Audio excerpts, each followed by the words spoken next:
Bonjour à tous et bonjour à toutes. Bienvenue dans Face à Michel Onfray sur CNews et sur Europe 1. Bonjour Michel. Bonjour Laurence. Vous êtes prêt à passer au crible l'actualité de la semaine ? Oui. Allez, c'est parti. On va commencer par la République des copains. Le président Macron, qui voit sa fin de règne arriver, n'a de cesse d'utiliser ses prérogatives, prévues par la Constitution, en nommant ses proches à des postes clés, comme la ministre Amélie de Montchalin à la Cour des comptes. Cette semaine, on avait déjà eu Richard Ferrand au Conseil constitutionnel. Il pourrait se passer la même chose pour la Banque de France et le Conseil d'État. Que signifie pour vous, Michel, ce verrouillage des institutions clés de notre pays ? La loi sur l'audiovisuel public va-t-elle passer à la trappe ? Le gouvernement de Sébastien Lecornu pourrait renoncer à faire passer devant l'Assemblée ce texte qui visait à regrouper France Télévisions, Radio France et l'INA sous une même holding. Encore une concession faite à la gauche, bien sûr. Nous reviendrons aussi sur la commission d'enquête parlementaire sur l'audiovisuel public qui tente de comprendre non sans mal ce que l'on fait de l'argent public, de l'argent des Français, on parle de 4 milliards d'euros tout de même, et dont le rapporteur Charles Aloncle est la cible d'une campagne de dénigrement majeure.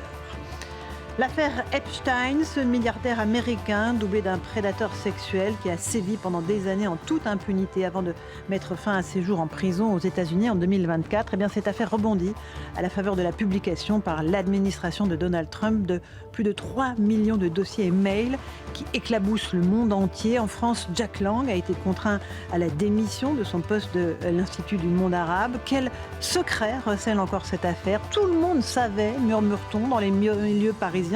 Mais qui est ce tout le monde ? C'est ce que nous allons nous demander avec vous, mon cher Michel. Enfin, le point philo, c'est Sénèque, évidemment. Et alors là, vous me faites plaisir.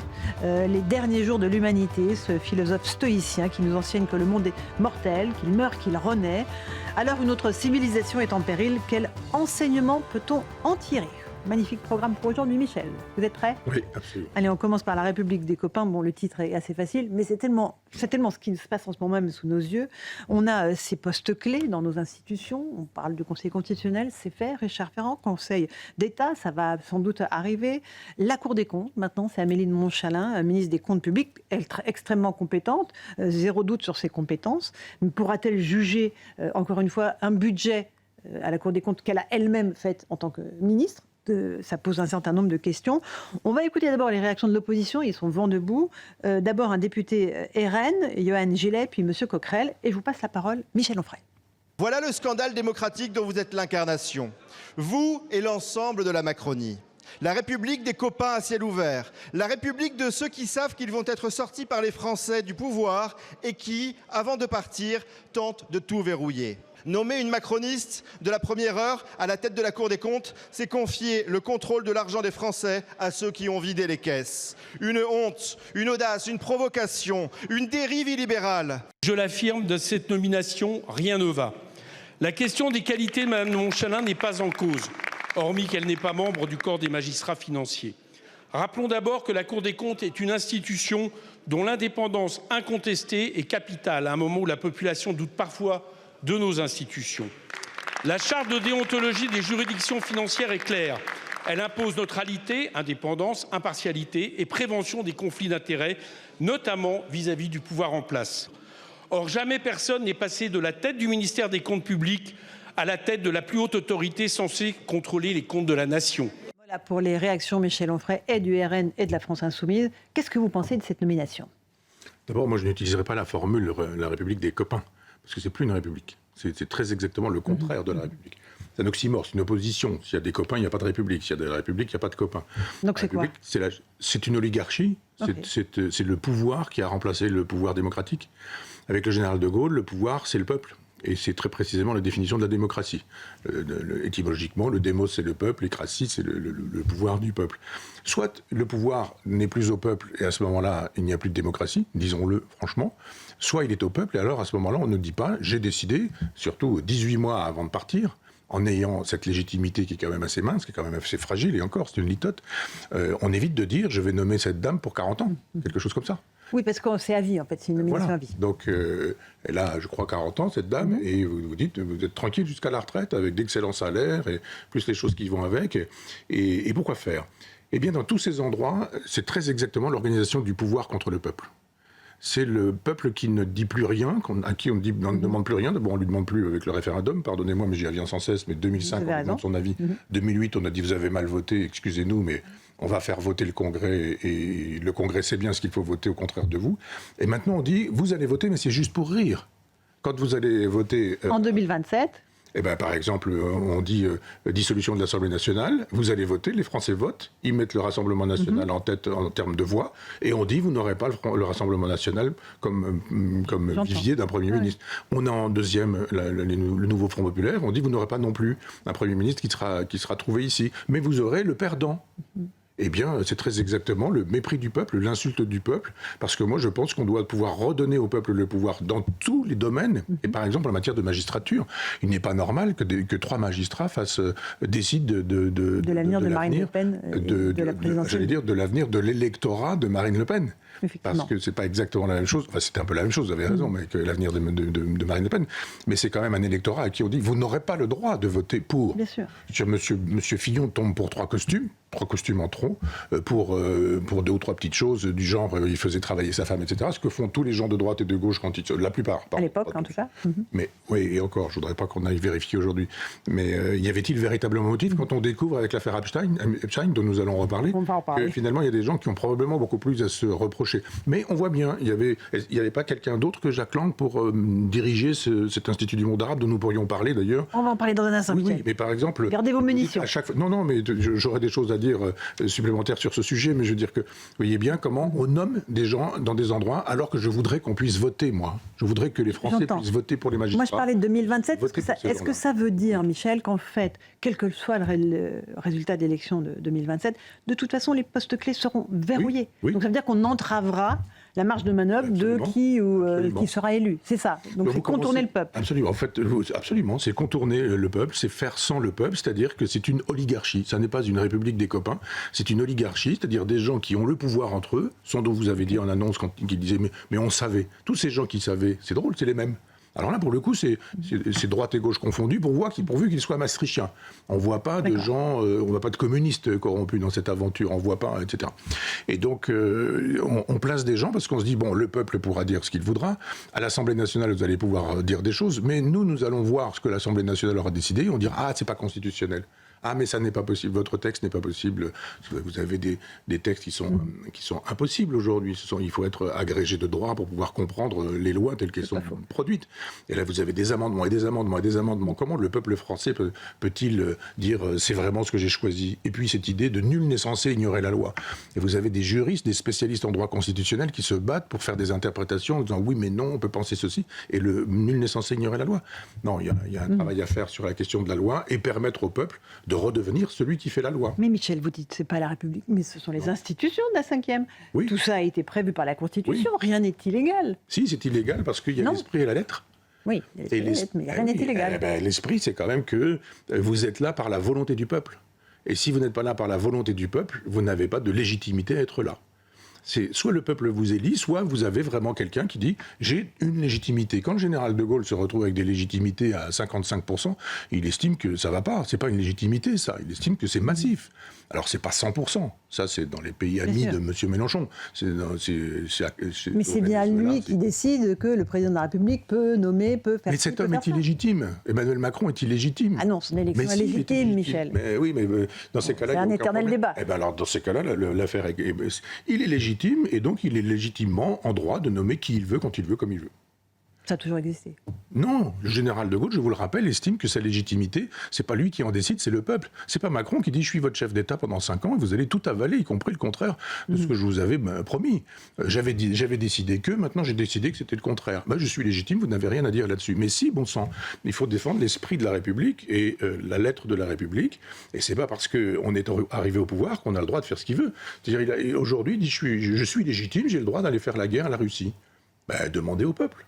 Est-ce que le peuple veut vraiment, alors qu'on lui dit on ne va pas rembourser vos aides auditives ou vos lunettes ou vos problèmes de santé, il y a des médicaments dont on vous dit vous allez les payer désormais parce qu'il n'y a plus d'argent, mais il a décidé que cet argent était nécessaire pour aller défendre l'Ukraine.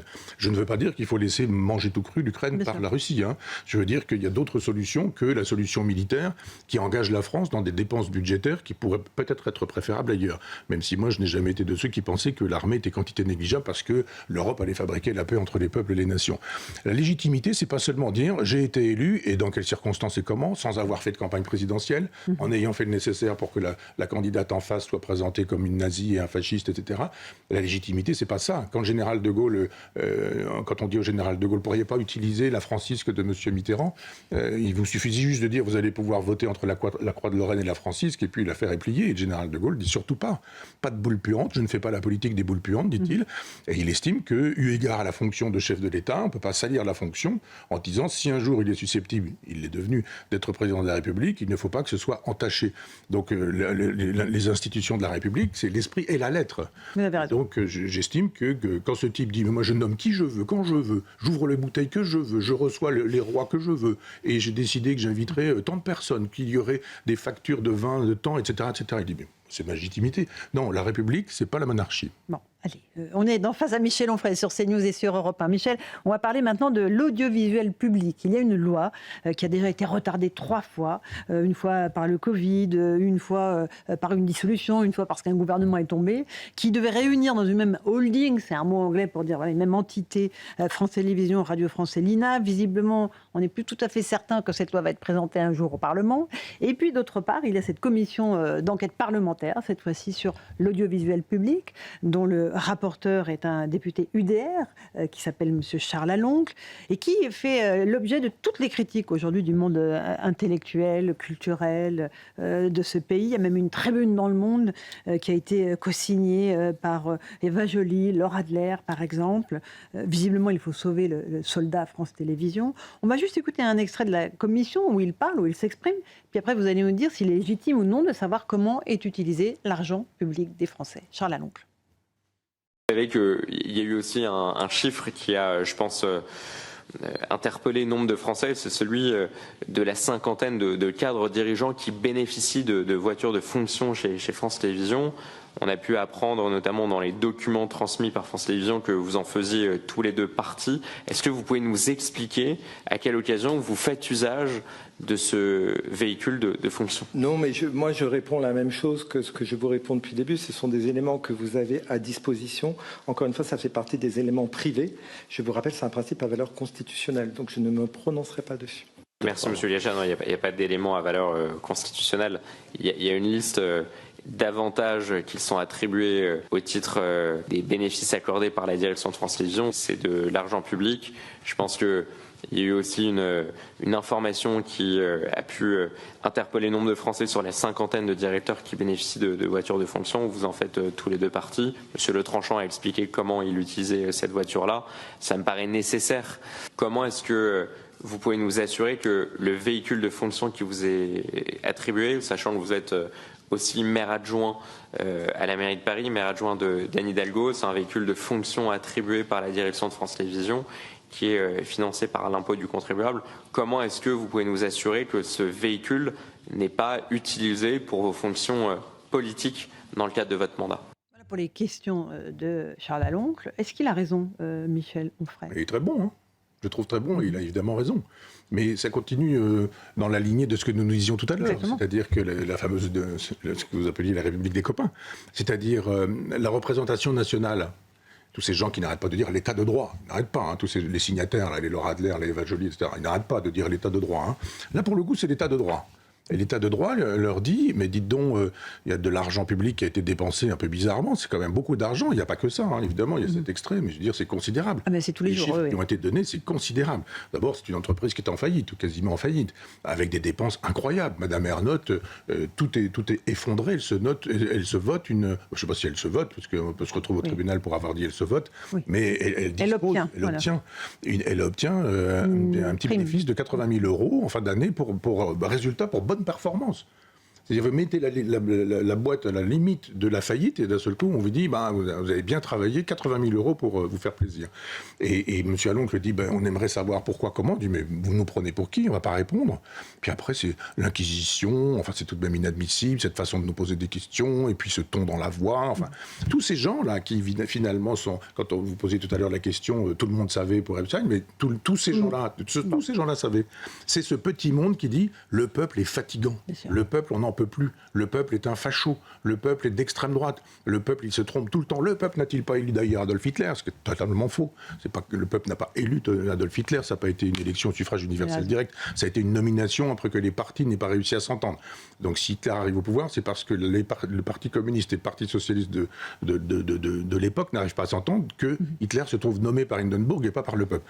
Donc c'est pas le peuple qui a mis Hitler au pouvoir, ce sont tous ces gens-là. Vous avez raison de le rappeler. Ben oui, parce que c'est tellement un argument contre le peuple, disons le peuple peut errer. La preuve, il s'est trompé en votant non au traité européen.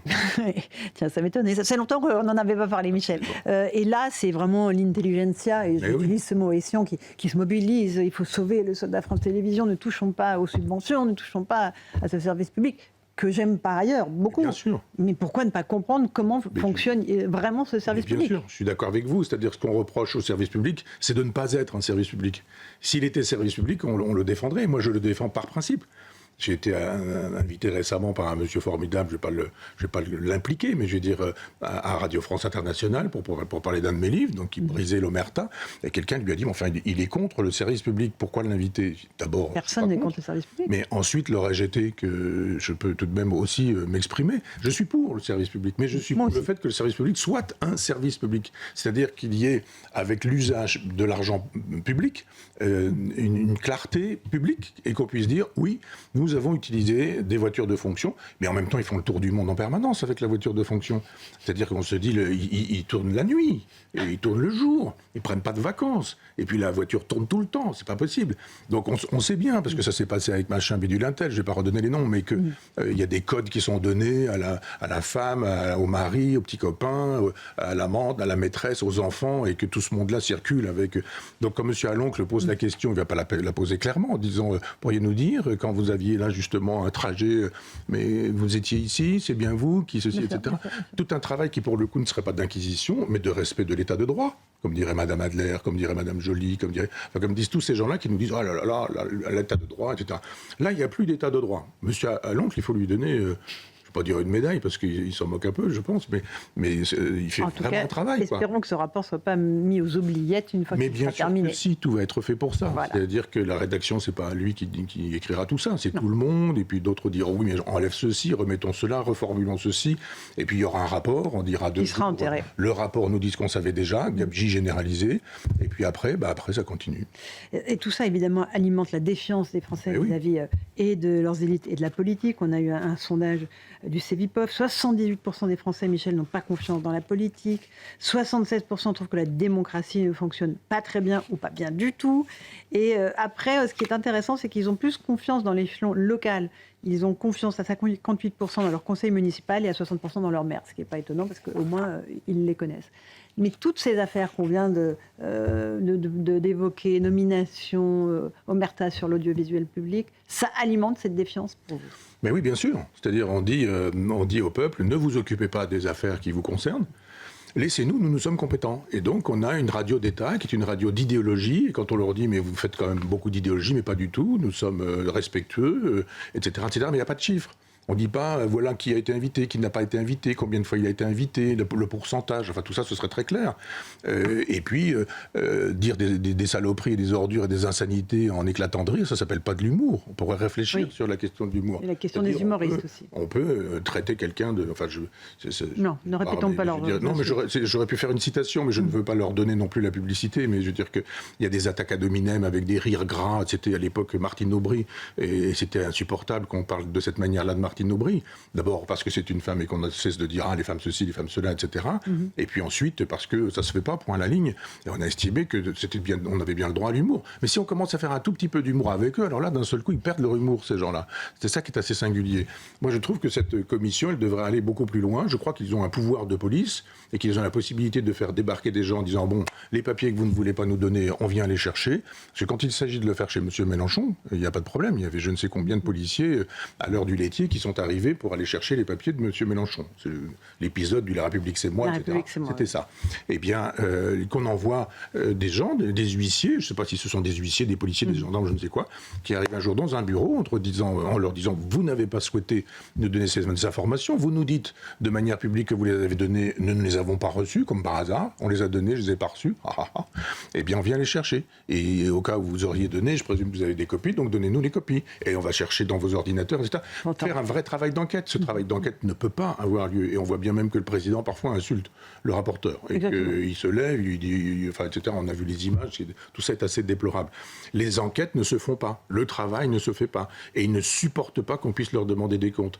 En disant, mais laissez-nous faire, on détourne l'argent public, on en fait un mauvais usage, on ne fait pas un usage public, on en fait un usage idéologique, on se sert de l'humour pour faire un usage idéologique du pouvoir que vous nous donnez, on méprise les gens qui nous donnent cet argent avec lequel on roule en taxi nuit et jour, etc. Mais vous n'allez tout de même pas, en plus de ça, nous demander des comptes. Ça, c'est une salve bien envoyée. Michel Onfray, on fait une petite pause. On se retrouve dans un instant dans votre émission Face à Michel Onfray sur CNews et sur Europe 1. On reviendra sur l'affaire Epstein qui éclabousse le monde entier et qui, évidemment, atteint la France. À tout de suite. Et on se retrouve pour la seconde partie de Face à Michel Onfray sur CNews et sur Europe 1. Michel, on va aborder maintenant l'affaire Epstein, du nom de ce milliardaire américain, doublé d'un prédateur sexuel qui a sévi pendant des années en toute impunité avant de mettre fin à ses jours en prison aux États-Unis en 2024 dans des conditions assez douteuses. Cette affaire, elle rebondit évidemment à la faveur de la publication par l'administration Trump de millions de dossiers et de mails. On parle de 3 millions de dossiers et mails qui sont en train d'être épluchés dans le monde entier. Ça éclabousse absolument tout le monde. Grande-Bretagne, le pouvoir actuel est en grande difficulté, la royauté aussi. Mais pour Emmanuel Macron, c'est une affaire américaine et pas une affaire française. On écoute le président, puis on va voir qu'il y a des déclinaisons, évidemment, en France. Il y a des personnalités françaises qui sont citées, et donc la justice fera son travail, mais je pense qu'elle concerne surtout les États-Unis d'Amérique. Et donc il faut que la justice là-bas fasse son travail, c'est tout. C'est une affaire, mais quand il y a une affaire, il faut que la justice fasse son travail, parce qu'il y a des victimes. Il y a une élucidation de la vérité qui suppose que des gens fassent leur travail de manière méthodique. Voilà.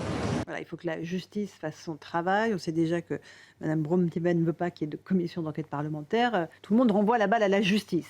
Et il y a déjà des déclinaisons. C'est ce qu'on se disait. Jack Lang qui a été contraint à la démission de l'Institut du monde arabe. Il y a un diplomate français aussi qui est dans la tourmente, qui est cité à plusieurs reprises dans les dossiers Epstein, qui a été visé par une enquête américaine pour consultation d'images pédopornographiques. Le ministre des Affaires étrangères, Jean-Noël Barrot, se dit effaré et indigné.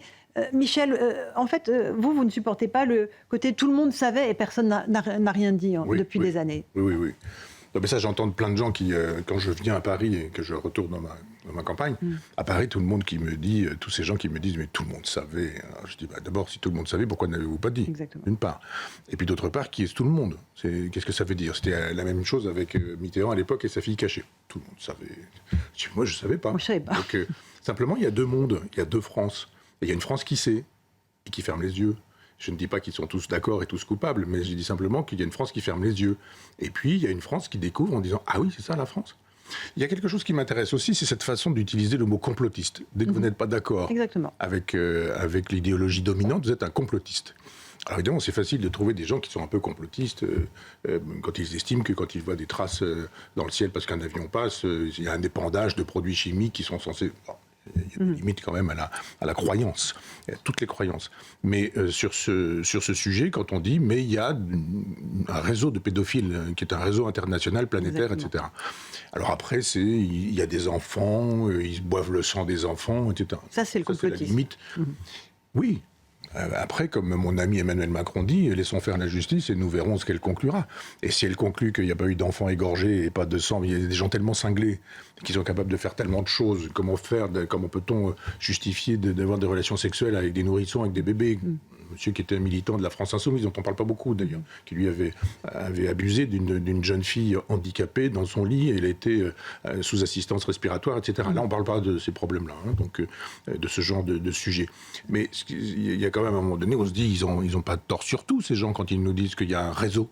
Et que ce réseau, c'est le réseau pour le coup des copains. C'est pas la République des copains, mais oui, tout le monde savait dans le petit monde où l'on sait ce qu'il y a à savoir. Et où on dit, mais que le peuple ne sache pas. Laissez-nous, nous faire nos orgies, un peu à la satyricone, le satyricone de Pétrone, vous voyez, on mange des bons vins, on mange des bons mets, on boit des bons vins, on voyage dans des jets privés, on rencontre des jeunes filles qui nous font des massages. Et puis, comme M. Macron nous dit que Epstein, c'est une affaire américaine, je ne sais pas s'il sait qu'il avait un appartement avenue Foch et qu'il y passait plusieurs mois par an. Et que ça fait un peu c'était français, une des plaques tournantes. Mais c'est planétaire. De ce trafic. C'est planétaire. Donc on ne peut pas dire c'est uniquement américain. Je ne sais pas quel intérêt il a à laisser croire que ça se passe de l'autre côté de l'Atlantique et que ça n'a rien à voir avec nous. Il y a des gens concernés. Simplement, moi je pense que ça ne débouchera pas parce que Trump est jugé parti. Trump fait partie de ce petit monde c'est lui qui permet à ces dossiers d'être publiés. Il n'a pas le choix. Il avait dit au départ... c'était une promesse à sa base MAGA. Une promesse, il a dit on saura tout, vous verrez, etc. Et quand il arrive, il dit bon, vous saurez tout, mais j'ai pas le temps tout de suite. Bon, on va finir par vous dire tout, mais etc. Du Trump, quoi. Puis un jour, il dit bon, voilà, je vous donne tout. Simplement, il n'y a pas les noms, il n'y a pas les photos, et puis j'ai... Quelques noms caviardés, effectivement. Ah oui, et pourquoi ? On aimerait savoir. Pourquoi caviardés ? C'est quoi ? Raison d'État ? Pas moi. Ah oui, non, mais si vous avez des choses à cacher, justement, ce que vous avez à cacher, c'est ça qui nous intéresse. On nous a dit, dans le dossier langue, il y a des choses qui ont disparu. Il aime tellement l'art, c'était tellement une affaire d'art, c'était tellement une affaire de M. Chasselin, c'était tellement une affaire de musique, monsieur Bidule, un tel, etc. Enfin, il ne faut pas donner des noms, probablement, mais je veux dire, ils sont dans la presse, hein, moi je ne sais pas. Vous avez raison, Michel. Ce ne sont pas des amis à moi de ce monde-là qui m'auraient dit il y a machin, il y a Bidule. Moi, je fais ma revue de presse pour notre travail tous les deux. Et donc, j'ai vu passer ces noms-là, j'ai vu un footballeur aussi, j'ai vu ce genre de choses. Non, ça concerne les puissants. Ça ne concerne pas les États-Unis, ça concerne les puissants, dont M. Macron fait partie. Et donc, il y a plein de gens qui ne sont pas des puissants, des gens qui nous regardent et qui se disent nous, si on traverse le village à 50 à l'heure alors que c'est 30, on va avoir des ennuis avec la police. Et puis, on va se faire confisquer des points, et puis on va, etc. Donc, c'est la France d'en haut, la France d'en bas, qui se trouvent opposés. C'est pas les États-Unis qui font des trucs pas bien. Nous, on est des gens fort sympathiques. En France, on fait pas ce genre de choses. Ça ne nous regarde pas du tout. Et puis, moi, j'aimerais que la justice qu'on puisse avoir confiance dans les justices. Je n'ai pas confiance dans une justice qui, aux États-Unis, nous dit vous aurez des documents caviardés. Ce qui m'intéresse, c'est ce qui est caviardé. Pourquoi ?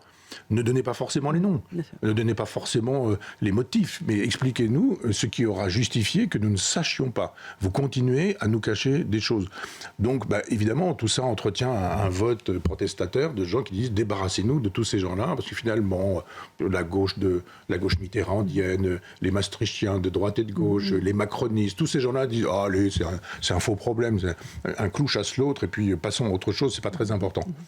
Mais on peut aussi noter une forme de complaisance de certains milieux de gauche face à la pédocriminalité. Ça date des années 60, évidemment, 68 particulièrement. Michel, on a souvent évoqué sur ce plateau. Enfin, pas seulement. Il y a eu 68, il y a eu 77, quand les bons journaux de référence, Le Monde et Libération, publiaient des pages entières de gens qui nous disaient c'est formidable la pédophilie. Déjà, à l'époque, le nom de Jacques Lang s'y trouvait. Et d'autres individus d'aujourd'hui, dont je ne donnerai pas les noms, mais qui aujourd'hui nous donnent des leçons sur la décadence de notre époque, etc. Ce genre de choses. Il y a quand même des gens qui bénéficient de protection sur ce terrain-là. Et puis d'autres qui, là pour le coup, la chose est visible, ça s'appelle Le Grand Bazar, c'est un livre de Daniel Cohn-Bendit, ça a été publié ça a été écrit noir sur blanc. Voilà. Et donc il a avoué lui-même que c'était le cas. Il l'a dit chez Bernard Pivot, etc. Personne n'a estimé que ce monsieur était peut-être un peu moins légitime pour donner des leçons et qu'on devrait pouvoir s'en séparer. Donc oui, il y a une impunité sur ce terrain de la gauche. Et quand vous dites 68 heures, etc., je crois que dans les années 90, Jacques Lang nous dit que le continent de la sexualité puérile, infantile, il dit n'a pas encore été exploré et qu'il faut attendre des courageux du XXIe siècle qui effectueront ce travail. Qu'est-ce que ça veut dire, le continent de la sexualité infantile ? Ça s'appelle les relations sexuelles avec des enfants. Donc ces choses-là étaient dites. C'était dans Guépier, un journal qui s'appelait Guépier, et qui existe plus, je crois, je ne sais pas. Mais la chose était dite encore dans les années 90. Et elle était tolérée, elle était acceptée, elle était acceptable. Donc je pense qu'il n'y a pas que la gauche non plus. C'est-à-dire on a beaucoup focalisé sur l'Église aussi. On a dit à l'Église.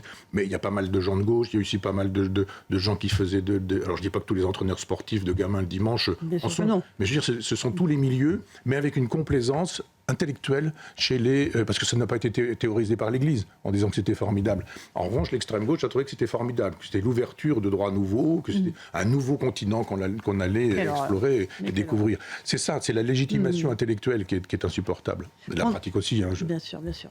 On est face à Michel Onfray sur CNews et sur Europe 1. Michel, on va repasser à un sujet très concret pour les Français, c'est leur facture d'électricité.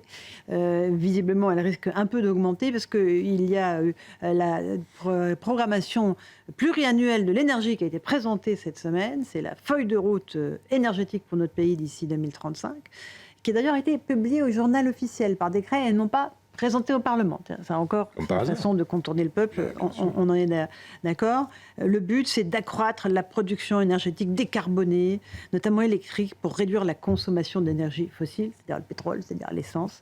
On sait à la fin qui va payer, hein, les Français le savent très bien. Écoutez juste André Merlin, qui est l'ancien fondateur de RTE, Réseau de Transport et Électricité, qui dit que c'est une aberration. La consommation d'électricité en France n'a cessé de baisser depuis 2012. Elle est au niveau de 2003, au moment où je dirigeais encore RTE. Si vous voulez. Et donc, on ne voit pas l'intérêt dans les 10 prochaines années de mettre en service de nouveaux moyens de production, parce qu'actuellement, la capacité de production dépasse de 25% la consommation d'électricité en France. Et en fait, ça, c'est un enfant de 5 ans comprend ça. Ben oui. C'est un enfant de 5 ans comprend ça. Exactement. Voilà, donc Monsieur Merlin qui était chez Pascal Pro. Donc notre consommation d'électricité baisse, mais on va augmenter nos capacités à produire. En même temps, si on veut assurer notre souveraineté et notre indépendance énergétique, pourquoi pas? Comment vous voyez cette chose, Michel, cette PPE? Quel beau mot, souveraineté, d'un seul coup. Hein. Ben oui. Moi, je trouve. Enfin, le monsieur nous dit à un moment donné, monsieur Merlin, Merlin, exactement. Nous dit, comme l'enchanteur. Qu'on ne sait pas pourquoi. Moi, j'ai une petite hypothèse. Je veux dire, c'est idéologique. Il y a les élections présidentielles bientôt, il y a les élections municipales bientôt. Il faut donner des gages aux écologistes qui sont des défenseurs idéologiques et obstinés des énergies dites renouvelables, alors qu'en fait, la démonstration a été faite qu'elles ne peuvent pas fonctionner autrement qu'idéologiquement.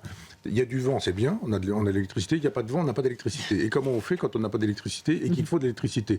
Le boulanger de mon village, quand il fait sa fournée, là, à 3h du matin, il dit « il n'y a pas eu de vent, il n'y a pas d'électricité, vous n'allez pas pouvoir faire votre pain. » Ah, ben on ne fera pas de pain aujourd'hui, etc.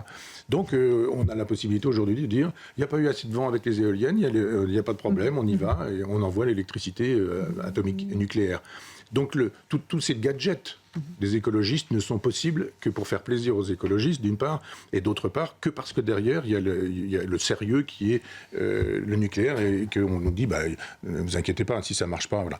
Alors qu'on sait très bien que, par exemple, le solaire, ça permet de faire de considérables bénéfices à la Chine.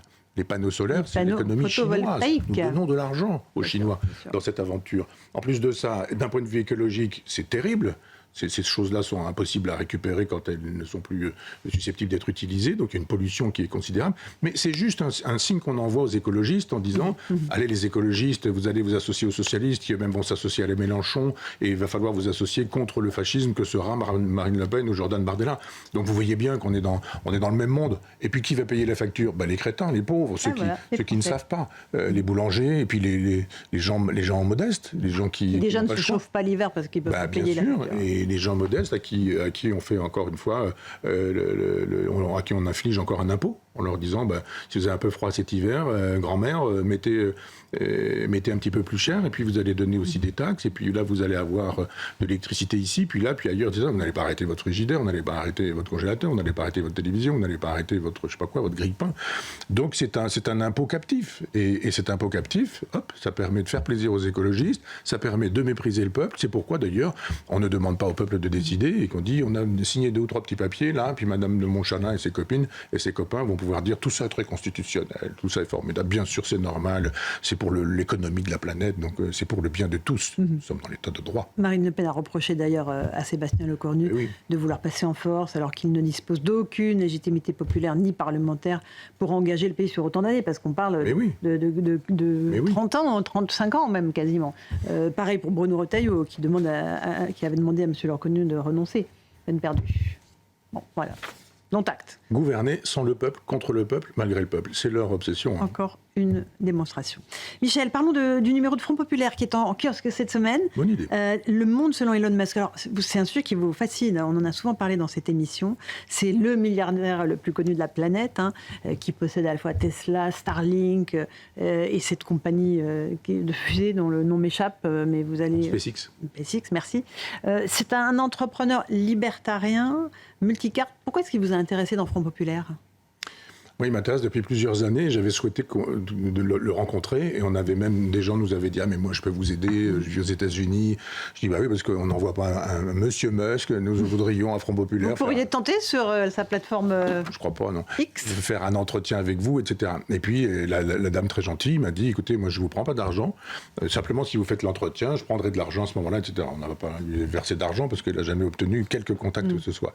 Mais je comprends. L'homme le plus riche du monde, peut-être même l'homme le plus fou du monde, et puis l'homme le plus déglingué depuis l'affaire du compagnonnage avec Trump, il a autre chose à faire que de nous répondre. Et donc ça fait plusieurs années que je souhaitais ce numéro et on a fini par le faire sans lui. Et il y a eu quelques biographies depuis. Moi j'ai lu tout, il n'y a pas grand-chose, il y a 4-5 livres, parfois des gros livres, mais enfin, et c'est factuel. Ce type prévoit sur les longues durées. Et moi c'est ce qui m'intéresse en philosophie depuis plusieurs années, c'est de penser notre civilisation, les civilisations et notre civilisation. Une civilisation, ça se fait pas sur un mandat de 5 ans. C'est aussi ça le problème des démocraties. C'est-à-dire que dès que vous êtes élu, vous voulez être réélu. Un roi, un empereur, ou un tyran, ou un autocrate, un Poutine qui dit « mais moi j'ai 30 ans devant moi », il peut décider d'un certain nombre de choses. Lui, il dit « moi je décide de l'avenir de l'humanité ». De l'humanité. Ouais, et il dit, d'un point de vue astrophysique, on le sait, astronomique, pardon, notre planète va disparaître, quoi qu'on fasse.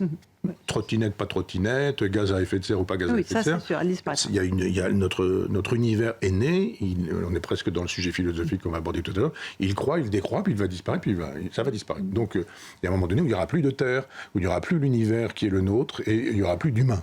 Sauf si vous dites, on va les sauver. On va sauver ces humains-là. Vous avez un tsunami qui arrive, la fin de cet univers. Et lui dit, avant qu'il arrive, on va organiser une vie post-humaine et post-terrestre. C'est cinglé, mais ça peut marcher. C'est-à-dire que tout ce qu'il fait, c'est-à-dire on dit, je conduis une Tesla.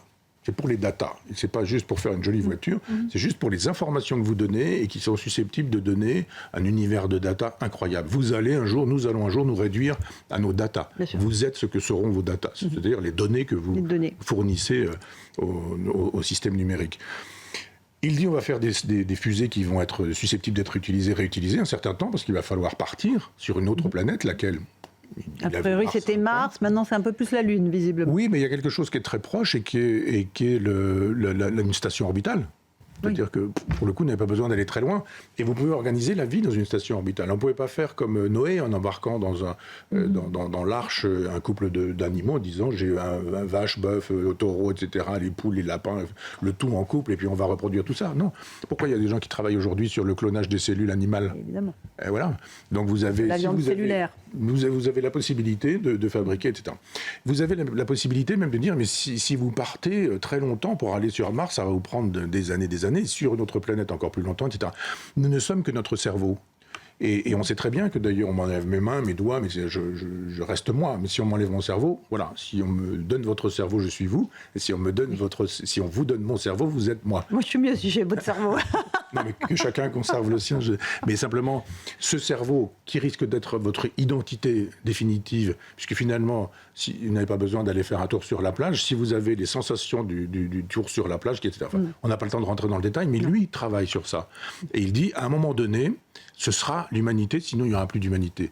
Donc l'intérêt, quand on a un type comme ça sur la planète, c'est d'aller lui poser quelques questions. Et si on ne peut pas lui poser quelques questions, c'est de faire réfléchir un certain nombre de personnes. Intelligents. Et notre rédacteur en chef, Maxime Le Nagard, a fait, là encore, un beau numéro. C'est un hors-série. Ouais, hors-série qui est en kiosque cette semaine de Front Populaire. Un tout petit coup de cœur avant de passer au point philo que nous attendent nos téléspectateurs et auditeurs.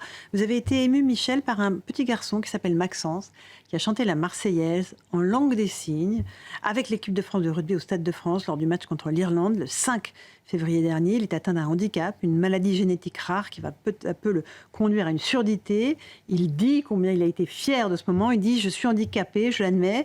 Ça va m'empêcher de faire des choses, je l'admets, mais cela ne va pas m'empêcher de réaliser mes rêves. » Je sais que ça vous a ému aux larmes, cette séquence, Michel. Oui.